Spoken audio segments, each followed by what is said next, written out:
All right. Welcome to Getting Through the Growing Pains. This is our 5-year journey from a basement corner to a global network. Thank you so much for joining us this afternoon. I'm always amazed at the inspiration and just the knowledge that I get from talking to everyone at Spice World. So we just wanted to talk a little bit about our journey and hopefully start some more conversation.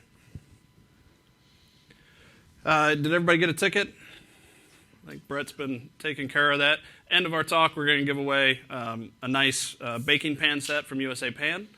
We're going to ship that to you, so you don't have to worry about it. If you don't bake, it makes a great gift, but we'll draw that at the end. Without further ado, my name is John Beard. I'm the IT manager at Bundy Baking Solutions in Urbana, Ohio. I've been a geek at Bundy for 5 years now. Like many of you, our team wears a lot of different hats. So I am a jack of all trades, master of none. This is my third Spice World, but first time presenting. My name is Brendan Miller. I am the IT support manager at Bundy Baking Solutions.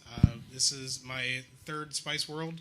I've been with the company for 4 years, and in my spare time, I travel across the United States and compete in tournaments as a professional bowler.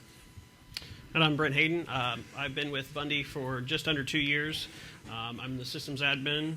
This is my second SpiceWorks, first time presenting, so looking forward to today.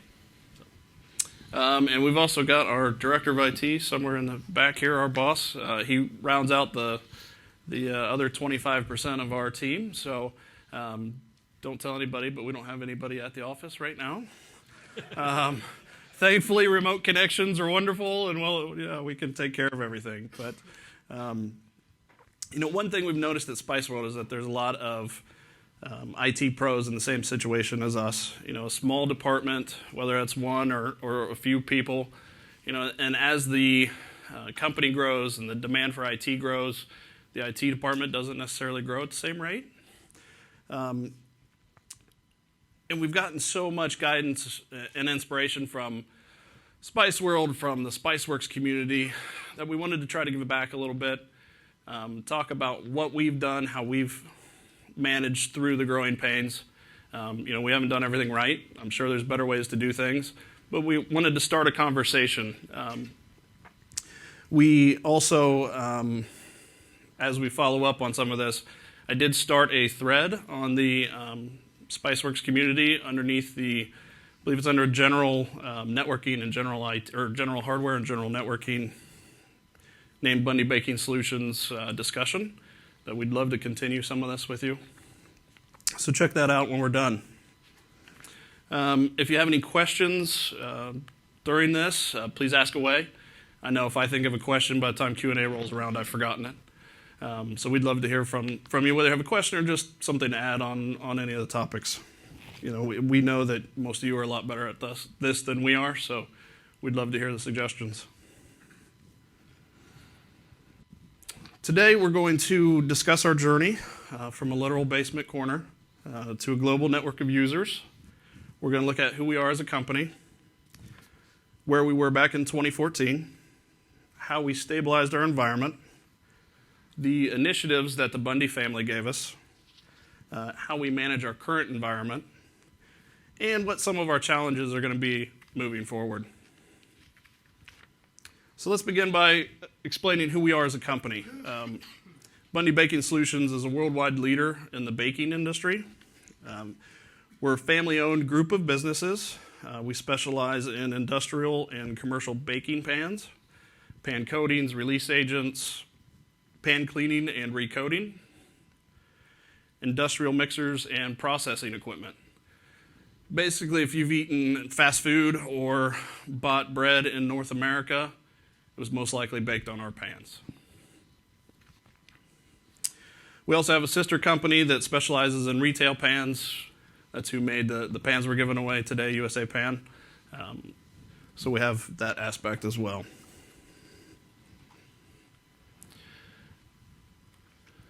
The company is kind of the quintessential American dream. Russell T. Bundy founded it back in 1964. He started by selling used baking pans out of the trunk of his car. I've heard the kids tell stories that they knew Dad was coming home because they could hear the pans rattling in his trunk on the way down the street. I don't know if that's true, but it sounds good. And through his hard work and his family's hard work, the company has grown to be a global leader, and currently includes 29 locations in 9 different countries, all from the trunk of his car. So this next video is going to give you a little better idea of the growth and progression of Bundy.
So as you just saw, we've experienced exponential growth. In the last 6 years, we've added 11 locations, 10 of which are international. It's an awesome problem to have as a company, but it definitely brings with it some challenges. So to start our journey, we're going to take a look at where things were back in 2014 when I started. We'll begin with our infrastructure. When I first interviewed for this job, I was so amazed by the people in the company that I forgot to ask what the infrastructure looked like. It was probably a great idea because I had no idea what challenges were waiting. So, as our talk mentions, this is our corner of the basement. We had some opportunities.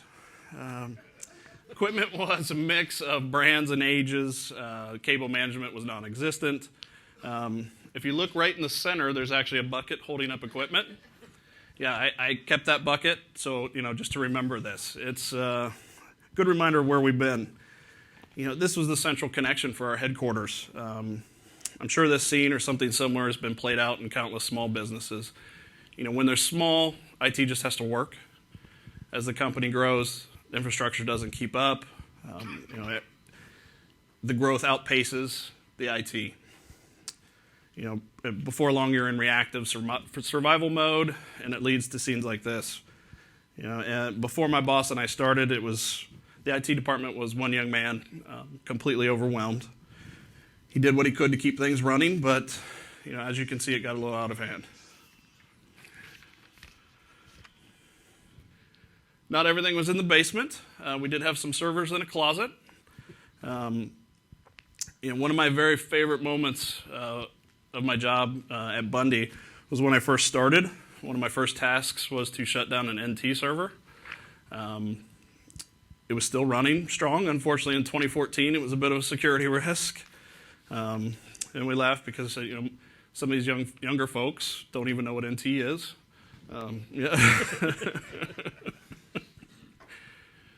And here's another example of some of the opportunities we had. Again, a direct result of just make it work. So, as you saw, our infrastructure was in a bit of a disarray. It was functioning, but not as well as it should. So let's take a look at our user hardware. Again, no standardization. Definitely not at headquarters. Won't even mention the outside locations. We had a wide range of brands: HP, Dell, Compaq, Systemax. Had some home-built systems. The hardware specs were Celerons to Xeons, 2 gigs of RAM to 32 gigs of RAM. Operating systems were just as bad. We had home versions, pro versions, anything from XP to Windows 8. And then, as you just saw, our infrastructure and our user hardware, they were functional, but needed a lot of attention. Let's talk about one of the reasons I was able to join Bundy. One of the most defining events of 2014 actually happened back in 2013. We'll set the stage. The corporate accounting system was on one physical server. The server contained three hard drives set up in a RAID 5. Fit their needs well. It was redundant, so they could lose a drive, still be okay. If you have regular backups, things are great. I think you can see where I'm going with this. All three hard drives physically failed, to the point that the platters were grooved. There was zero chance of getting any data off of these drives. The IT guy just happened to take a backup 6 months prior, thankfully. But still, 7 companies lost 6 months worth of financial data. This took years to recover from. It's hard to even put a number on that. We still kind of feel the effects of that. A lot of our accounting team was around for that. And at the time, this is the one and only time I'll say that it was good that our accounting was still paper dependent, because they were able to recover some of that. But because of all that, it's really difficult to push a paperless initiative in our company because of that crash. And also, I can't be certain this attributed to that crash. Don't put a gaming server on your financial server. When I was cleaning up the replacement server, there were remnants of a gaming server. So please don't do it. But there really is a big, bright silver lining to all this. It created a great drive from the family to focus on the necessity to invest in IT. It was painful, but we recovered. And gave them a new sense of urgency to maintain the IT infrastructure.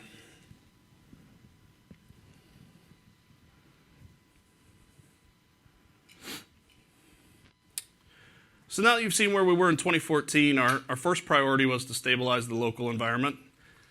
We had an amazing opportunity. We came into a company of this size that's been established for many years, and we got to start from scratch. That's not something that happens often. So we were very fortunate along those lines. We obviously needed to update the basement corner. So we also updated the current server hardware. We upgraded the mostly new Dell hardware, virtualized using VMware. We converted an old office into an environmentally controlled server room, which was a huge improvement. And most importantly, we set up regular backups. We were using Veeam and Island at the time to give us some local backups and some cloud backups. We've since changed that strategy a little bit, and Brent will talk about that.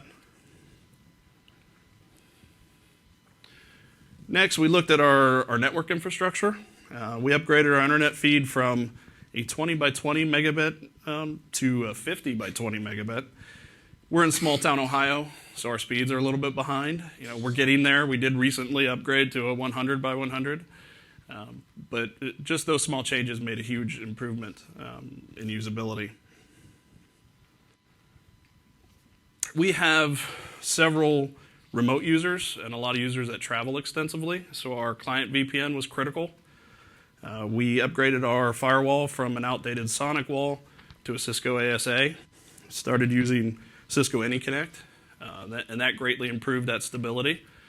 We're looking at some other options right now, but that was a great change for us. We also upgraded our main switches to Cisco Catalysts. Our final step of stabilizing was to rewire much of the structured cabling. If you're wondering if that step is really worth it. It absolutely is. The time and energy you save in troubleshooting, not to mention the stability of the network, well worth it. This is the corner of the basement after we cleared out the equipment and rewired. Here's one of our typical setups. Usually we go with Cat 6 patch panel, some form of cable management. Here we're using a neat patch. We don't always use those, but similar, with a Cisco Catalyst underneath. If any of you guys have a preferred setup, we'd love to see it. So if you guys get into that discussion online with us in that thread, we'd love to see what you're using.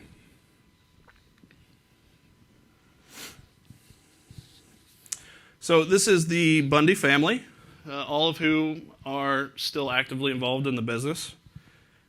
Right in the center is Russ in his saddle shoes and his sharp vest there. He's an absolute icon in the baking industry, and there's only one Russ Bundy in this world. He's just an amazing guy. But we know we're extremely lucky to be part of a family-owned business, especially one of this size. What's even better is that the Bundy family is extremely supportive of our efforts in IT. It's a tremendous blessing when you're given the resources to succeed, which I know is not always the case. I hear the stories from so many of you of no budget or very little budget, and you're just piecing things together. So we are very fortunate on that end. So the family recognized the need. They understood that speed of business was changing. And to address these needs in 2014, they gave us some initiatives. First was to fix our user systems. We know we can't fix our users, so we'll fix their systems. Our user systems were a mixed bag of computers. You saw from HP to Dell, home-built systems. Most of them were outdated and slow. So the family saw that business impact and asked us to bring our systems up to date. Our infrastructure was just as outdated as the user systems. Many of our locations had been operating independently for a lot of years. So there was no standard setup. Also, a lot of our growth was acquisitions. So there was no standard setup across the acquisitions either. So it added to the mess. And the last initiative was to connect all of our locations into one network. For a lot of years, physical packets of invoices and bills and receipts were being sent from each location back to headquarters. And so the family wanted to, I see some heads nodding, it's painful. But the family saw the need for the central source of communication and information and asked us to create this global network so we could facilitate better communication. At this point, I'd like to hand off to Brendan. He is our IT support specialist. He's kind of our frontline guy and takes all the abuse. He originally joined our company as an intern. We wouldn't let him leave. Does a great job, and he was lucky enough to experience most of this firsthand. So he's going to talk a little bit about some of the specifics on how we implemented these initiatives. Thanks, John. Before I start, just want to kind of apologize now. Still trying to get over a little bit of a cold, so bear with me. But as John mentioned, the family gave us 3 initiatives. So starting off with the first one with fixing user systems. So first thing we needed to do was kind of get an inventory of what we had. Just like the crash in 2013, we really didn't know what was deployed, so we had a third party come in to do a network scan just to see what was out there. Results were pretty astonishing, with over 100 systems being on Windows XP. Some of those systems even being the Home Edition. So very, very bad red flags. So we needed to get that addressed and fixed. So that excuse me. After that, we needed to kind of break down of where just the makes and models of systems. So the scan gave us a good start of where to begin for those red flags, but it didn't give us everything we needed to know. So I went from office to office, building to building, writing down serial numbers, hard drives, CPU, RAM, you name it on a computer, I wrote it down. Results were also astonishing, with no two systems being identical. Either Asus, Acer, Dell, Lenovo, HP, you name it, it was deployed. So we needed to narrow it down to one central company. So with us making Dell one of our top priorities for our servers, we decided to go with them. We were very pleased with their performance and the reviews, so we just chose them.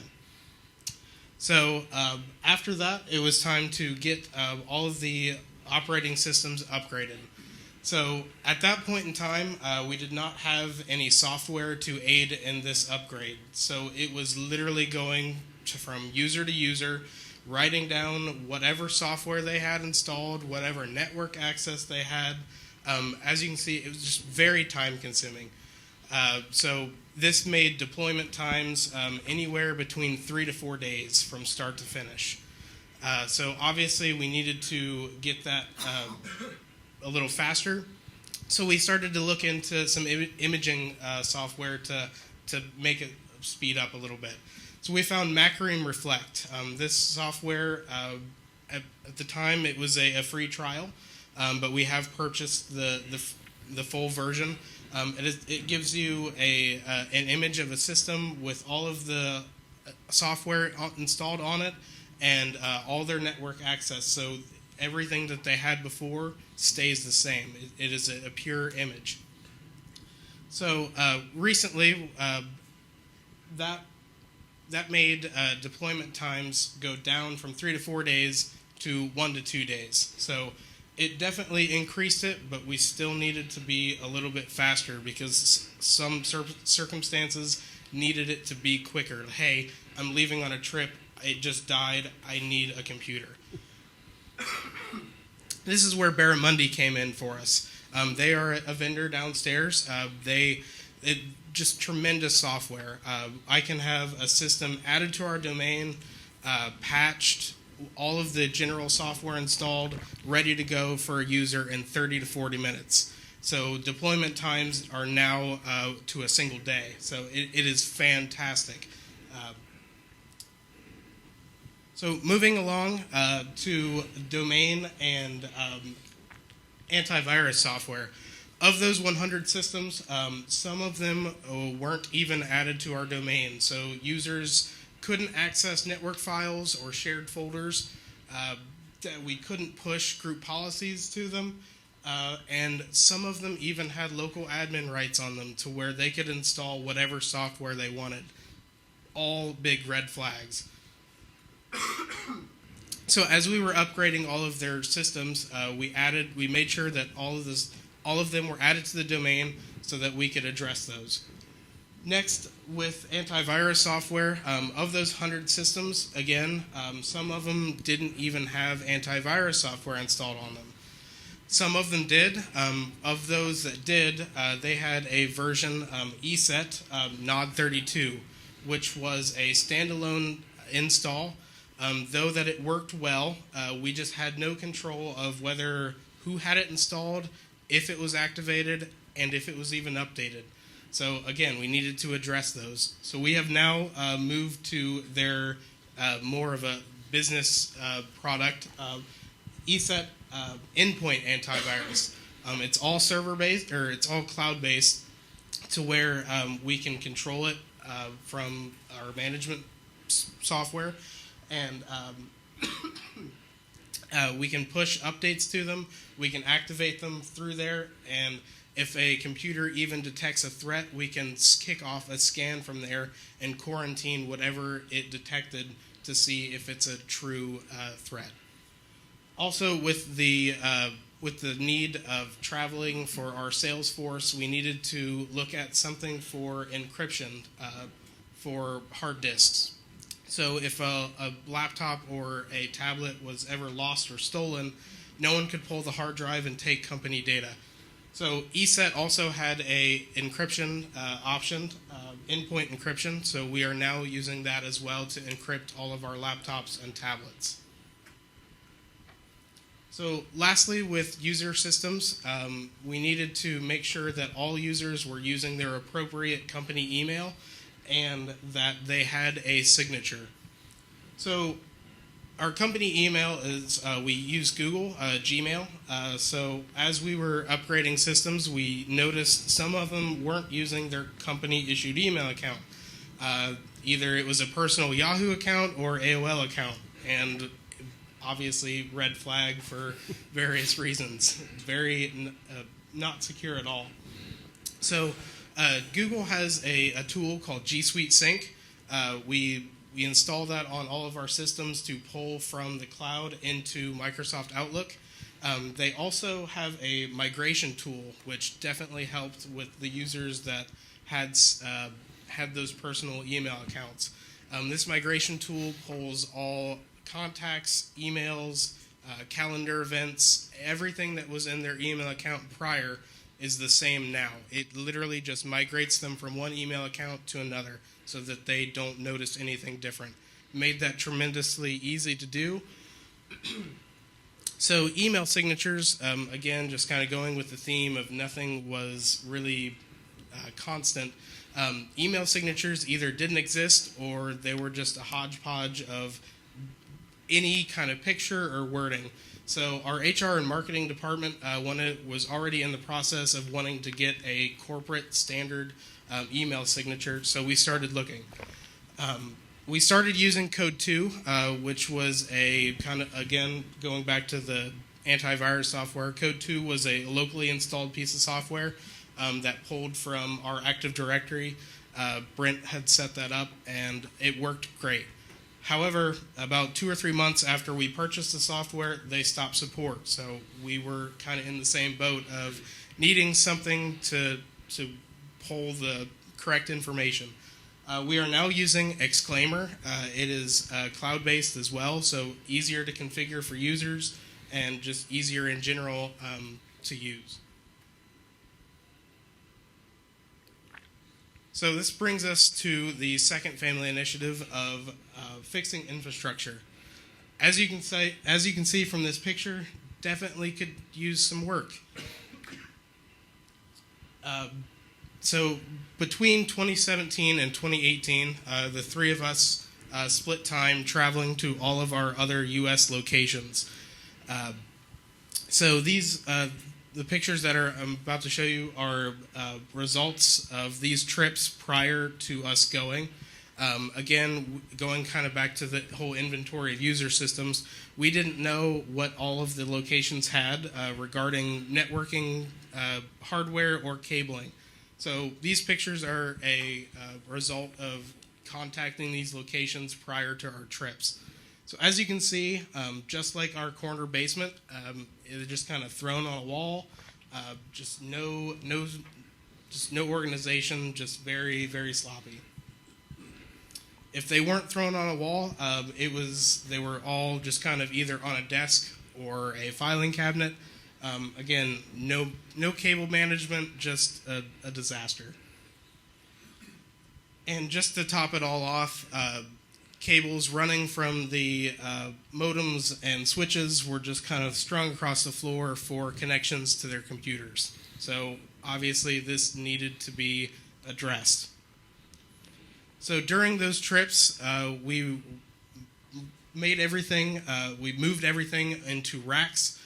We put Cat 6 patch panels in with cable management. We replaced all of the routers to Cisco routers and switches. We also put in access controls to the needed doors so that people that didn't need to be in certain areas couldn't get there, and just to make the facility a little bit more secure in case of either a disaster or an incident would to happen. We also upgraded DVRs and cameras to where the plant managers could actually see what was going on their factory floor. Prior to these trips, I believe the highest resolution camera that we noticed was a 720p. Very grainy, just couldn't see anything. We also upgraded access points. A lot of locations, if they even had wireless, they were just home wireless routers that you could just go buy at Walmart. They were never configured, so all of the passwords, you could just flip the router over and boom, you had access.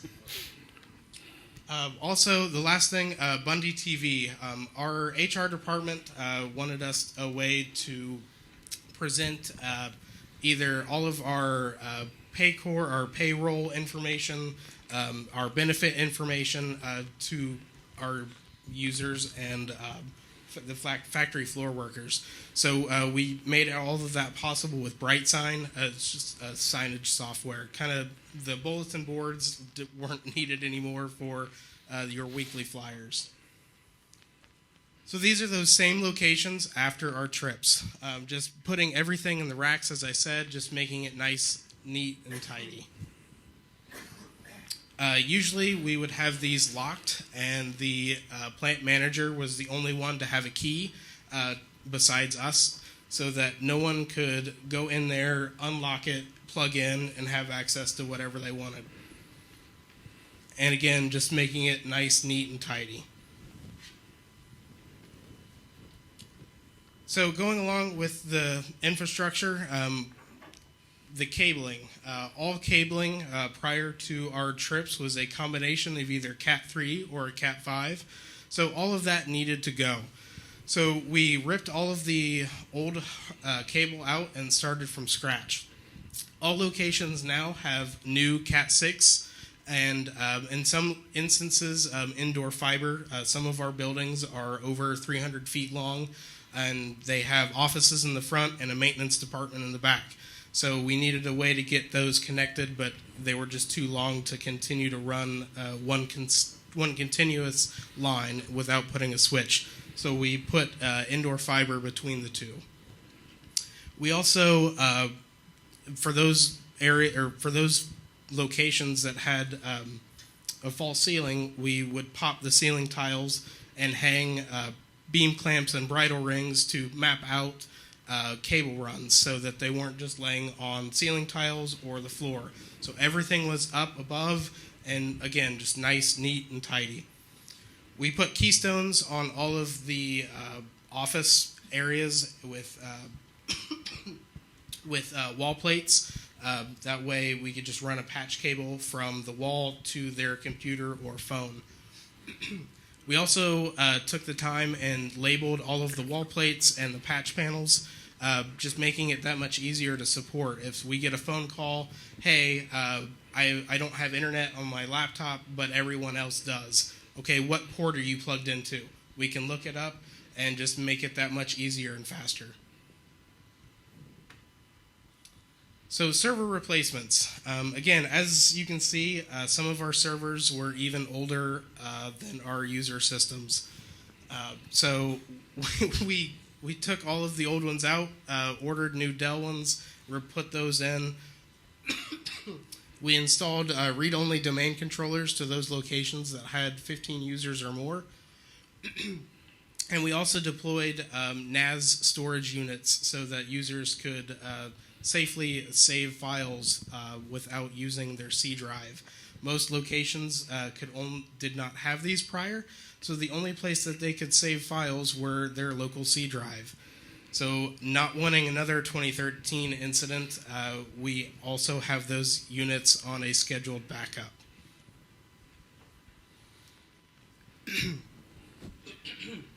So internet upgrades.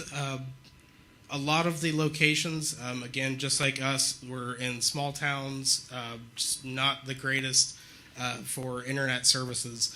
So prior to our trips, the slowest internet connection we had was a 4 megabit connection, and the fastest was a 20 megabit connection. All locations now are at least at 100 megabit, if not higher. I believe the fastest one that we have, is at 400. We were also able to negotiate lower prices for the service, since we were with those companies for so long of time, we were able to get lower monthly prices for the service. We were able to gain access to the accounts, something that we never had before. So if something was to go wrong, we quickly had access to the account to do diagnostics and even call further tech support if we needed someone to go to a location. We also had static IPs assigned to each location. Again, just making it easier to manage on us. We can get connected to all of the locations from headquarters.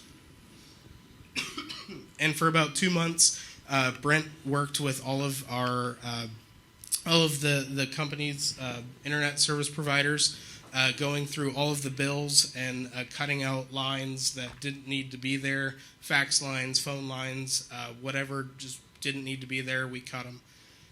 This saved between $5,000 and $10,000 for the company each year, which was a great accomplishment. And lastly, upgrading telephone service. Some of the telephone services were even older than the servers, some of them dating back to early 1980s. So we upgraded everybody to RingCentral, which is a VoIP cloud system so it's easier to manage.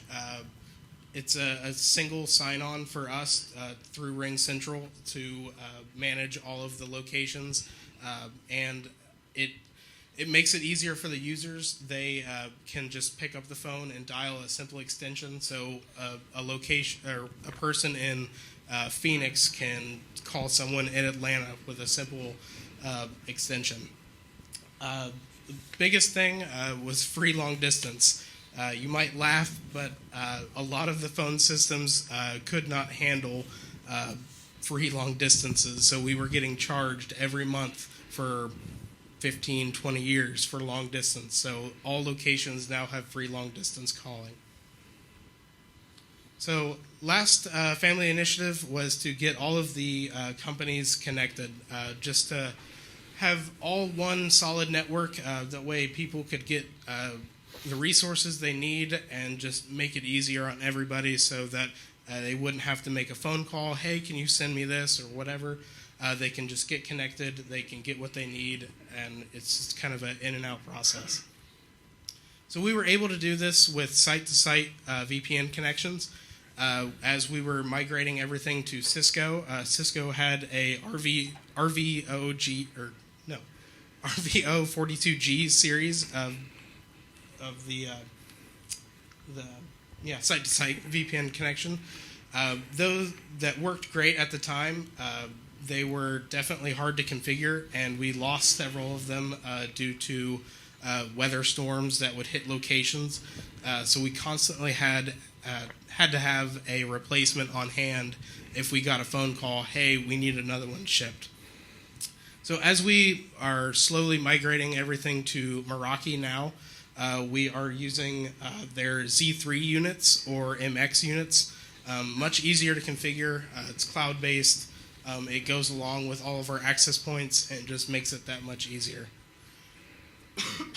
So now that you kind of seen how we've upgraded everything, I will turn it over to Brent, and he will explain how we manage everything now. So, all the changes, how do we manage it all? That's been a challenge. Infrastructure, with our growth, we've been finding that we need to have devices that we can manage from the cloud. Being a global company, we can get to one dashboard and control it all. We're rolling out the Meraki firewalls, as Brendan mentioned. We've got several, I think 3 Z3s in that are actually in place right now, and a couple MX devices that we're using, and they have self-healing VPNs. And again, we can control all those, provide VPN, create client VPNs for them, all from the cloud, push it all out to them. We're using the Meraki access points, so we can have one wireless SSID all the way across all the companies.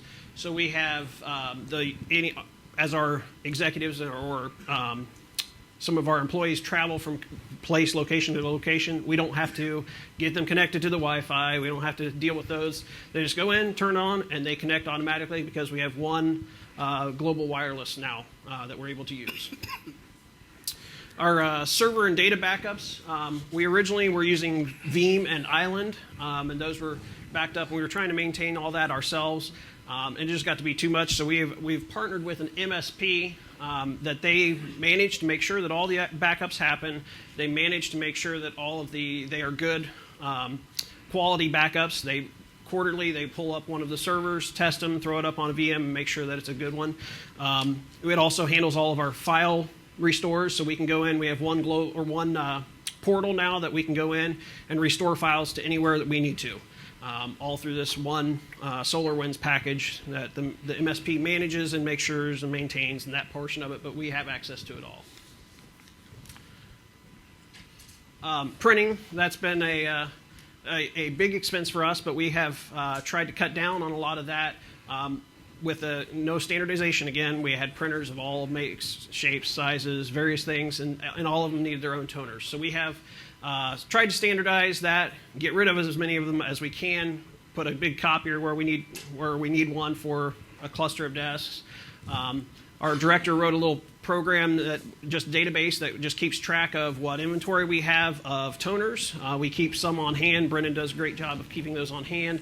When we need to replace them, we ship them out or we deliver them there if they're in Urbana at our headquarters. And that has been able to cut down quite a bit of our cost on the printing.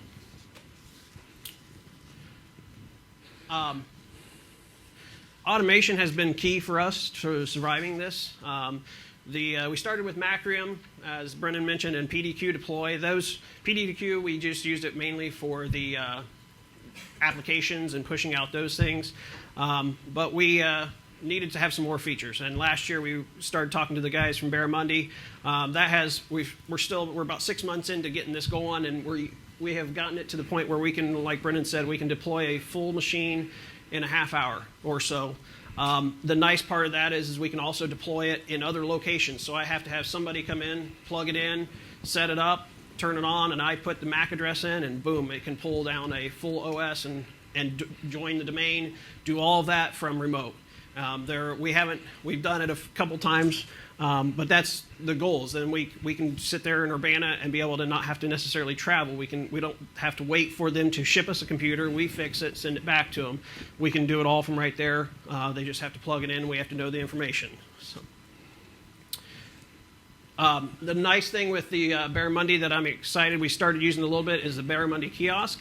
If you still have users as local admins, they can install whatever software. We took away those rights and people got upset. The Barramundi kiosk actually will let you set what software you can build the packages for them that they can go to the kiosk, pull down whatever software packages that you allow them to have. Has saved us a few of those phone calls. I need admin credentials to put in for it. I'm hoping to expand that more to allow more of those software, especially for some of our engineering software packages that get updates quarterly or more frequently. We are using ESET. There is a remote administrator virtual appliance that we're using to manage all of our ESET antivirus. I can see all the information from infections, quarantines. I can pull up recent scans and see what all the results are. I can control security settings for those. I can, right now, all of our USB devices, at any time a USB device is plugged in, it automatically gets scanned before it'll actually allow the device to access it. We can control whether the devices are even allowed through the ESET remote administrator. ESET endpoint encryption. It used to be called DeskLock. I don't know if anybody's familiar with that one, but it's been purchased. This is our encryption. It is a single sign-on. It's tied into our Active Directory to be a single sign-on for our users. So they change their password in Windows, it automatically pushes that password, so it's the same password and username for their full disk encryption. We're using G Suite. Obviously, cloud. We can control all that from one location. There is a nice password sync tool, so all of our users the password that they have for their Windows. When they change it, it automatically gets shipped straight out to Google, and that becomes their password for their email as well. It's not a true single sign-on, but it's close. They do get those changes, so the passwords for Gmail change frequently as well. We're also using the Google Cloud Directory sync tool. That actually pushes all of our contact information. So being a global company, we've got people in Romania, UK. Sometimes they got engineers who need to talk together, and so we have put all the contact details. It pulls from Active Directory and pulls it all into the Google Cloud, and then that builds a contact card for each of the users that you can pull down, and then they can see it in Outlook. It also is accessible other ways there. Email signatures, Brendan mentioned we started using Exclaimer not too long ago. This one is it automatically imprints the signature based upon the information that it pulls from Google. So directly from AD to Google, now to Exclaimer. And it applies to all emails, whether they send them from their phone. We have a lot of sales guys that are out and about. From their phone, from Outlook, from Gmail, wherever, it automatically puts it on. Our marketing team can also control what signature is applied. So we've turned that portion, the design portion, over to them, and then they can say, well, hey, we got a show coming up. Let's put the banner across the bottom. Better Cloud, we do use that as another management tool. It gives us a little bit more in-depth options for Google. We can delegate users' accounts without having to log in as the user to give the access to somebody else. We can get better reports, and there are some more options that we have. One that I use frequently is to hide if there's a distribution group that I don't want to show up in the global address book. I can hide it from Better Cloud. I can't really do it from Google's side. GoToAssist, this is our primary remote support tool. We have unattended sessions set up on all of our machines that we can pull them up wherever they're at in the world and connect to them and make sure that they are fix whatever they need, or just it's our way of accessing and supporting our users. Over the last year, we rolled out a Spiceworks portal that Brendan designed the front page of it, but we trying to give a central contact for all of our users to contact us. They can submit tickets, they can find how-tos that we've generated. We pulled forms that HR has pulled up that they use, and then resources. This is all of our outside links for HR benefits, all those kind of things that they need. Within the last month or so, we started rolling out what's called a site kiosk. It's Provisio. These are more standalone kiosks for all the for users that don't have user accounts. So manufacturing, we have a lot of people on the floor that they don't have a user account. They need to be able to get to their pay stubs. They need to be able to get to their HR benefits. Site kiosk is really nice, centrally controlled again from the cloud. It's a lockdown browser that does not allow them to do anything else, has time periods. So after 60 seconds of no activity, it logs them out. And it's not on our domain, and we're going to VLAN them off and keep them completely separate from our network. Meraki, we are using the Meraki MDM. It integrates, obviously, with all of our software. Integrates with all of our routers and access points and all of that. It's wonderful how that whole Meraki system works. We have it set up. We can push settings. We can push security settings. We can push applications. We can push just about anything. And we have also set up Apple DEP. If you haven't set that up and you're using Apple devices for your users, get that set up. If a device is stolen, it locks it to our security settings and settings profile. So as soon as if somebody wipes the device, automatically pulls it right back down. So basically renders the device useless for somebody to steal it.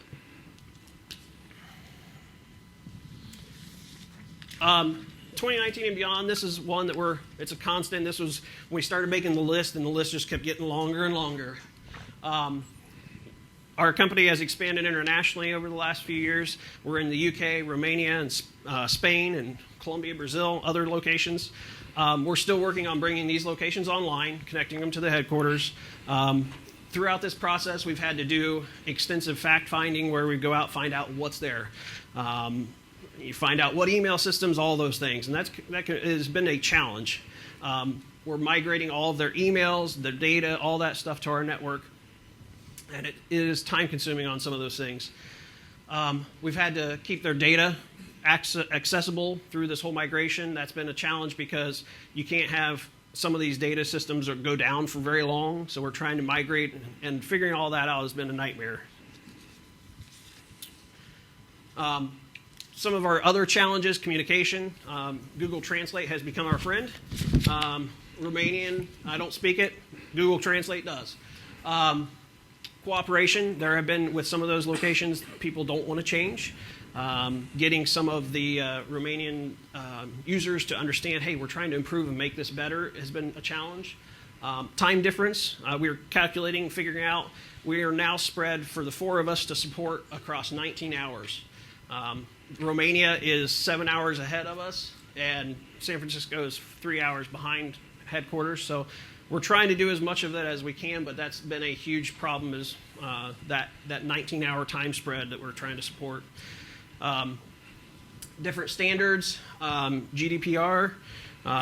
We're trying to figure out what that means, what that applies, how that affects us. Local MSPs. We've got a couple contracted in the UK that we're trying to figure out who's going to do what, who's going to handle, who's going to be the first line. We're trying to get them to be the first line, and then if they can't resolve it, it escalates to us. So, continuing, we got user security. If you know anything about KnowBe4, I recommend it. It's a great training tool to help your users figure out what is legit and what is not. We've had a couple people, we've just started this about 2 months ago, and we've already had several emails. Hey, I caught it. I didn't click on it this time. So that's always good. Cloud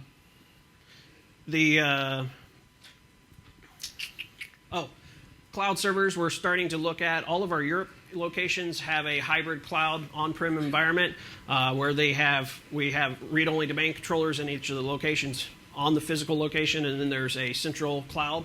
We're looking at doing that. Right now, everything in Urbana is still on-prem, but we're looking at moving some of those critical components up to the cloud, especially the business portions.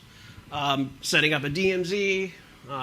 We just found out that we're possibly going to start looking at a global CRM program.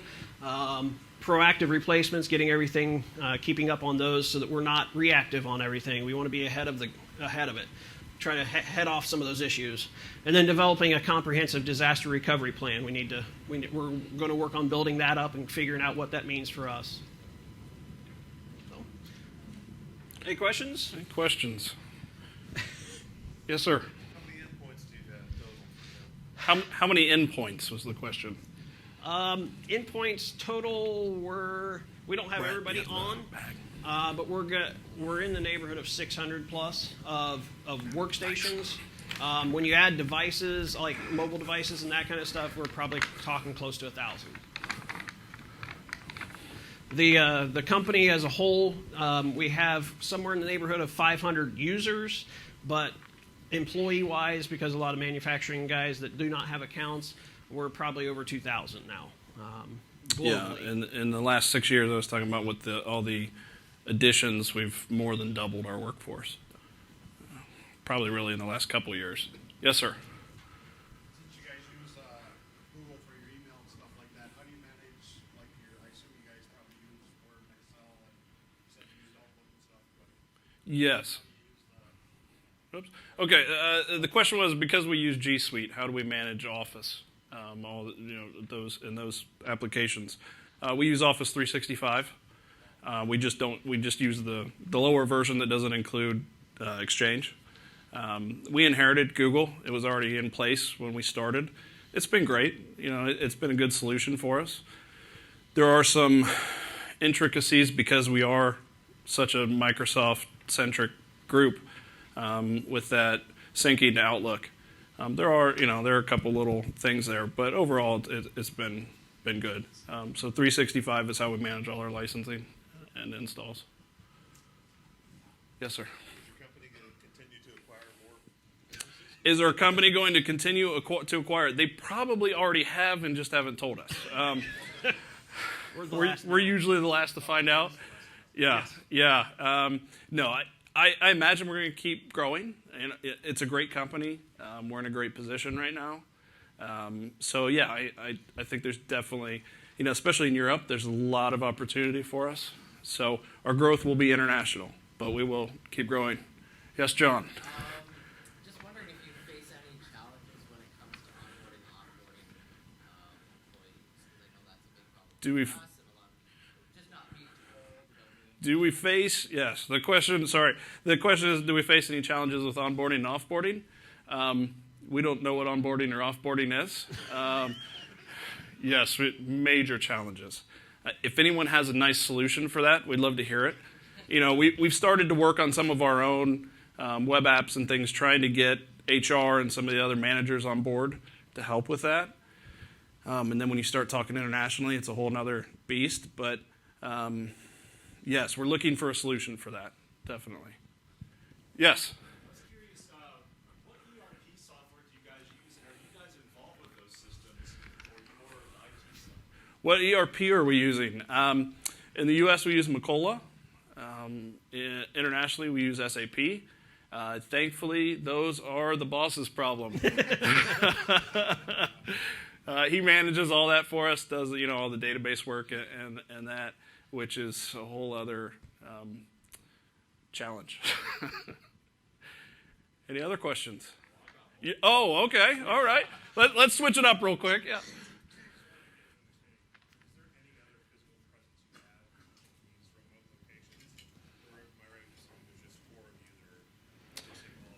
Do we have any other physical presence in these other locations? In Romania, we do have 2 IT guys. The rest of the locations are strictly MSPs or somebody in that shop that can plug in a computer. That's usually how it works. A lot of our locations are smaller as far as the office is concerned, 1 or 2 systems. So, yeah, it's spread pretty thin. For the most part, by documenting all of ours, so when we go travel these locations, we replace all this stuff, we take lots of pictures. We can come back, and if we have to ship them a replacement or say, hey, I need you to swap out this switch, look at this picture, this is what you do, and we've been able to do most of it. Eventually, we'll have to probably go back and clean up a lot afterwards, but that has been, most of the time we can find somebody that can plug in direct replacements pretty easily. So. Okay, yes. What do you use internally for security scanning beyond your endpoint protection, SIMs? We actually have not put a SIM in place yet. It's something we're looking into. Everything was so disparate previously, we really didn't have a centralized option. Now that we're getting back that all centralized, yes, that's on the list. It's a long list, but it's on the list. Yes, sir. He has a microphone now. He's serious. I'm serious. I'm just really impressed with you guys. Hope you're proud of your team. This is great, guys. I appreciate this, especially coming from a 3-person IT shop. This is really inspiring. A lot of things that I'm seeing that are familiar, and a lot of things I definitely want to look into. So thanks. And the DMZ, what are you guys using that for? What systems are you putting behind that? Well, that's going to be used for our Barramundi system. That way we can access, because we have sales guys out. Right now, unless they connect to the VPN, I can't access them. So we're going to use that for that, as well as our ERP. It has some portions that we can integrate, and they can get access by not having to connect to the VPN, do all that through a DMZ. So. And I really appreciate the kind words. I definitely, this is the best IT team I've ever worked with, probably could work with. But really, a lot of this was only possible because of Spiceworks, from the conferences and from the community. A lot of these solutions we found here. So yeah, it's been tremendous. Yes, ma'am. Do you still, since a lot of your satellite locations have been acquired, do you run into a lot of problems with users going rogue and doing what they want to do, bringing their own computer, their own printer? Yes. The question is, do we have a lot of issues with users going rogue with all these external locations and acquisitions? Not too bad. Some of our Meraki software actually alerts us. Like we did have one location where the night shift would come in, they'd plug in their own access point. So it flags that for us. We do find some of those pieces. Overall, not terribly. For users, like we have some of our sales guys that don't hardly ever use their laptop, but I go through and periodically and scan and see how long has it been since this machine's been on, and how are they emailing, communicating with me on those kind of things. Like I go through Barramundi and look, Yeah. This is the last date it checked in. Okay, I need to talk to them, find out, are you using your computer, are you not, or what, or is it dead? You didn't tell us, what, Yeah, but yeah, we haven't had too many rogue issues. It's something we are concerned about, but there has been a little bit of a mentality shift and some culture change, so that's been nice. Yeah. Any other questions? Yes, sir. Given the explosive growth you guys' company has seen, this might be a question for y'all, the boss. He's right there. You can ask him. Do you guys get a seat at the table in terms of any sort of strategic direction, or do you get a seat at the table in any sort of strategic discussions, or do you just kind of take your orders and march? With it being a family-owned business, we get direct access to the family. They're still operating like a small family-owned business, even though we're this large company. So we get some direct contact. When they're doing their large company strategy stuff, no, we're not really involved in that. But if there is something that we see, a big piece that we want to look at for the future, we can go directly to them and have that discussion. They are absolutely open to that. We don't have a full seat at the table, but we get to come in once in a while. So yeah, it's progressing. Yeah. There was another one here. It was more of a suggestion. Since you're looking at the DMZ only for Barramundi, have you...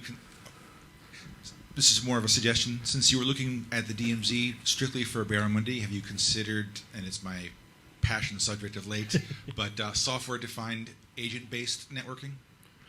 We have not considered that yet. Yeah, we just have seen some of it, looked into it a little bit. The other piece that we would use that DMZ for is probably some of our CRM work, but it's definitely an option. Yeah. Hey, Brett, could I have you do the honors here? And nice. We'll go ahead and draw. All right. So the lucky You can winner do the last four there if you would. is 5144. Got it? All right. Yeah. We'll get your address from you here, and we'll get them shipped to you. Awesome. Congratulations.